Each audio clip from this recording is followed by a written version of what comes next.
Hi there. Today was hard. It was one of those days where I felt empty and heavy, my self-doubt running rampant, and everything just felt overwhelming, all before the day even began. I recently made a big life shift without a traditional plan B, other than to invest more in my creative interests and to demand more of myself, the parts of me that I've dulled and numbed out for so long. And honestly, this freedom feels so spacious and so precious. It flows and feels right. But other days, things just crash, or it oscillates or ebbs and flows like the waters. I feel anxious most in this in-between, the juncture between where I was and where I'm headed, what's vanished and what has yet to emerge, my impossible instinct kicking in to preserve what I just let go of. In short, I feel lost in transition, like standing in the white space in between chapters of a book. I'm sharing this especially for anyone else going through a challenging transition. What I've realized is that you can both feel proud of the choice you made and know that it was right for you, and still feel discouraged and uncertain. Both can coexist as truth without undermining the other. You did something really, really hard, unfathomable even to some. There's a reason why many people who want change for themselves always seem to stay in place.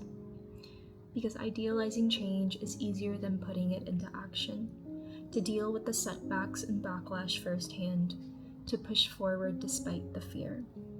So please, trust in your journey. The things of greatest value take time, and take strength in your courage that put this transition in motion, that got you here.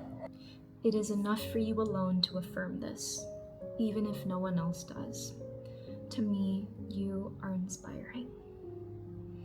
On days like these, I remind myself of two things that help me to try when it's hard. One is to focus on the basics. This is something my mom taught me. I often mistook the basics as meaning trivial, but I've realized them to be the things most foundational to our being. Ask yourself, how can you take care of yourself today? Did I get enough sleep and rest? Did I make my bed? Have I brushed my teeth and showered? Have I eaten something nourishing? Have I had any water? Have I stepped outside for fresh air or moved my body in some small way? Can I spend a little time with a loved one today? When things feel overwhelming, always go back to the basics and start there. Even just one of these things can create a small shift, and that one small shift can catalyze your hard day in a meaningful way. And if nothing else, it's something to be proud of, a small victory you might not have otherwise had. When we're struggling, it's easy to neglect our most fundamental needs. That's why intentionally caring for ourselves, focusing on our basics, matter. Number 2 is to take small steps. Our habits are what ground us. So on my off days, routines that usually feel manageable and energizing can become laborious. So I try to take very small steps. I try to take to heart the Korean saying, starting gets you 50% of the way there. Try to target small steps that you can take this very day to keep up the momentum of your routine without weighing yourself down with the expectations.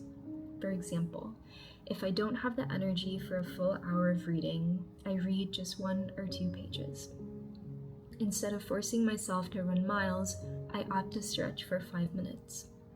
Instead of setting aside hours to write, I try to write just one true thought from that day. Sometimes, once I start, I end up doing more than I thought I could. But even if I don't, I know that these small steps are meaningful and that they compound over time. Progress isn't about perfection. It's about continuing in whatever way you can. So don't let perfect be the enemy of good. I want to leave you with a quote from Eckhard Tolle in the book A New Earth. It goes, "Life will give you whatever experience is most helpful for your evolution. How do you know this is the experience you need? Because this is the experience you are having at this